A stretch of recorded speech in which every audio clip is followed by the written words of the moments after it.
Hello, real estate people. August 17th has come and gone, and now we are 2 days into the official start date of the changes from the NAR settlement agreement.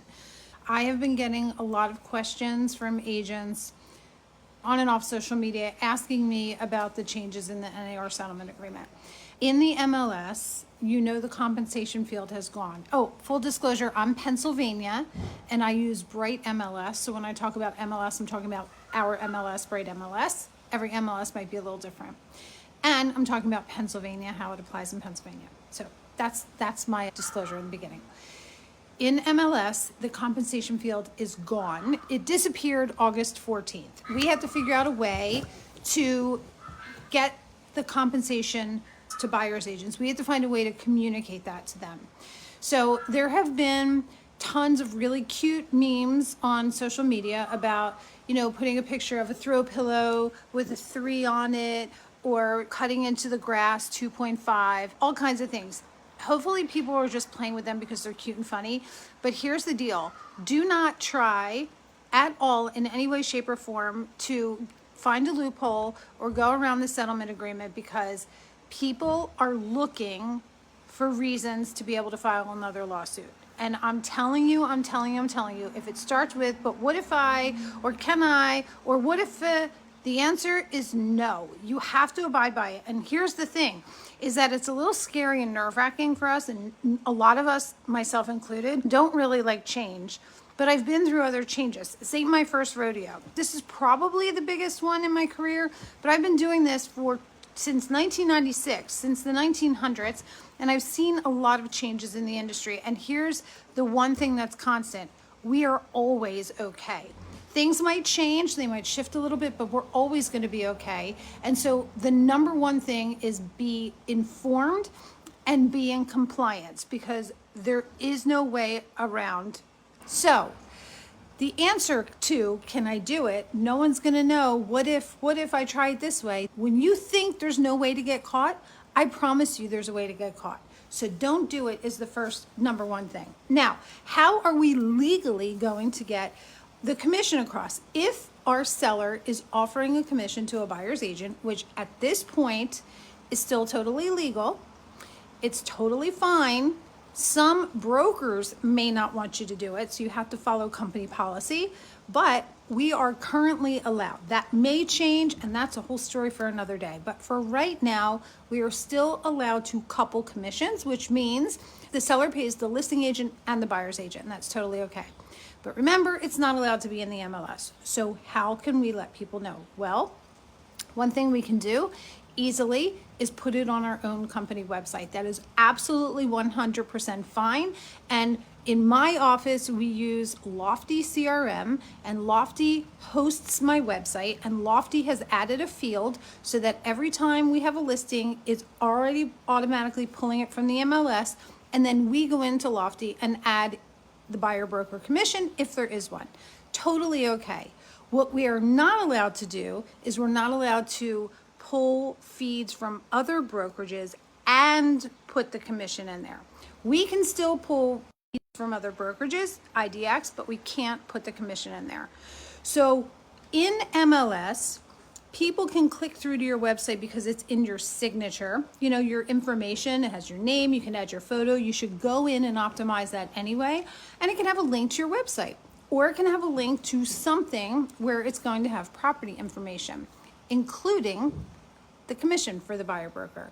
But what we cannot do is go into the agent remarks or anywhere in the description and say, here's a link to the property, if that link is going to show what the commission is being offered. So that is absolutely not okay, and it's super freaking important that you know that. So figure out how you're going to offer your commission. I just listed a property, 106 Fairmount in Philadelphia, and it's such a super cool property. It's an artist studio with a house above, and the artist is moving his studio. So we're holding this big event in September, and it's going to be an art show. It's going to be wine. It's going to be cheese, music, and we're going to open the house show that, and we're going to also open the art studio, and he can sell his art. They're huge, amazing pieces of art, and you're all more than welcome to come if you want. And so I sent out a marketing email to my email list of all the brokers in town that I know, and the subject line of this was art, wine, and 3%. That's brilliant, and I'm allowed to do that. And we can send these things out in certain ways, and we can have automation set up so that if somebody sends you an email, maybe your email autoresponder is, hey, if you're interested in one of my listings, click here to see all the information and put a link to your website. Or you can have a text autoresponder and copy and paste it. You have to figure out a way to do it, and you're going to have to answer your phone. If you prefer text, like most people, maybe in the agent remarks put, for any questions, the fastest way to reach me is text. Or you can put on your voicemail, the fastest way to reach me is text. And that way you're not having to answer the phone all the time, but even on the fly, you can get back to people and tell them what the commission is. And if you have any suggestions on how to do that, because we're all figuring it out as we go along, drop them in the comments and share the knowledge.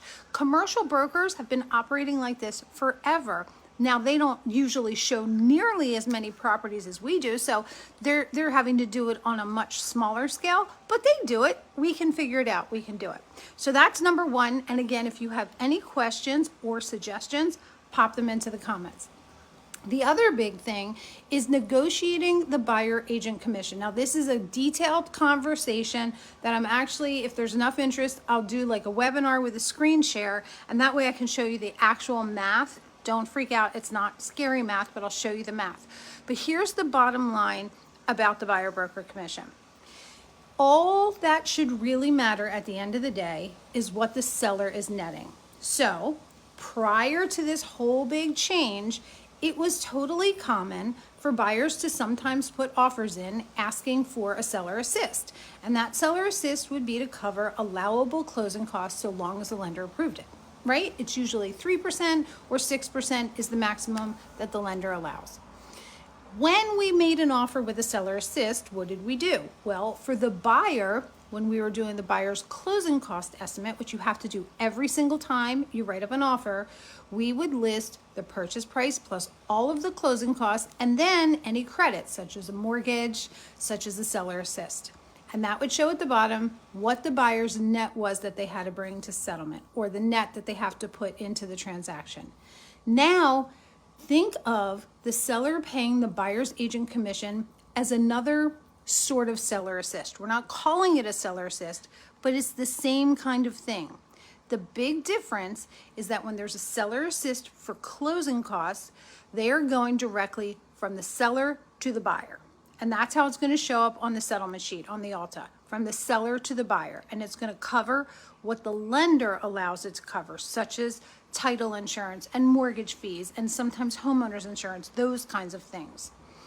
In addition, we can have the seller pay the buyer's agent at the settlement table. So if you sign a buyer agency contract and it says that you're getting a $10,000 commission and the seller is only offering what equates to $7,000, the buyer is responsible for paying you that extra $3,000. So when you write up the offer for the buyer can make the offer, and part of the offer can be that the seller pays $3,000 to the buyer's agent. It's that simple. And just because the seller may have not offered any commission or offered less than is on your buyer agency contract doesn't mean they're going to say no. Because what it really comes down to, and we all, listing agents and buyer's agents, all need to understand this so that we can elevate the playing field and even the playing field. All that should matter to the seller is the seller's net. If I offer you $100,000 with no seller assist, your net is $100,000. If I offer you $103,000 with a $3,000 commission to the buyer's agent or a $3,000 seller assist, the seller's net is still $100,000. That's really what it comes down to. And it's seeming a lot more complicated than it is, but it's really not that crazy. Now, there are some nuances. A seller might look at a straight up $100,000 offer and $100,000 with a $3,000 assist differently because they might feel that one buyer is stronger than the other because the buyer doesn't have to ask for a seller assist. Those are nuances when we're comparing one offer to the other. But if we're just looking at one offer unique in and of itself, by itself, it's the same. $100,000 with no assist is the same as 103 with a $3,000 assist. Hopefully that will clear up some of the confusion for you. And I'm going to keep coming back because as agents call me, as my agents do more transactions, and as questions come up, I'm going to come on here and I'm going to keep talking about it. If you have any questions, obviously talk to your broker, but I'm always here too. I'm a broker in PA. I'm an instructor in PA. I'm a broker in Jersey, but don't ask me Jersey questions because I'm not an expert in Jersey. It's my side hustle, but ask me anything you want about PA. And if I don't know the answer, I know where to find it for you and help you out. So let's all do this together. Let's elevate the industry and hold firm in the belief, in the knowledge, in the faith, in the understanding that we are all going to be okay. Every single one of us is okay. We're going to be okay. We're going to get through this. Just take it step by step. And if you're not sure about something, ask. Just ask, no matter how crazy it is. I did a class the other day on this very topic. And as I was saying an answer to a question, I was like, I don't know if this is right. So I told the room, I'm not sure about this. I'm going to have to research it and get back to you. And that's what I did. And I live and breathe this stuff every day. I teach this stuff. I'm a broker and I still had to ask. It's okay. It's all new. We're all learning as we go along. So take a breath. Know that you are valued. Know that you are worth it. Know that it is normal to tell your buyer that this is what you charge because you have value, you have expertise, and you are a value-based business, and we are all going to be okay. I hope this helps. That's it. Any questions? Jump in and I will come back and answer them. Go write up those contracts. Go write up those buyer agency contracts. I'll see you soon.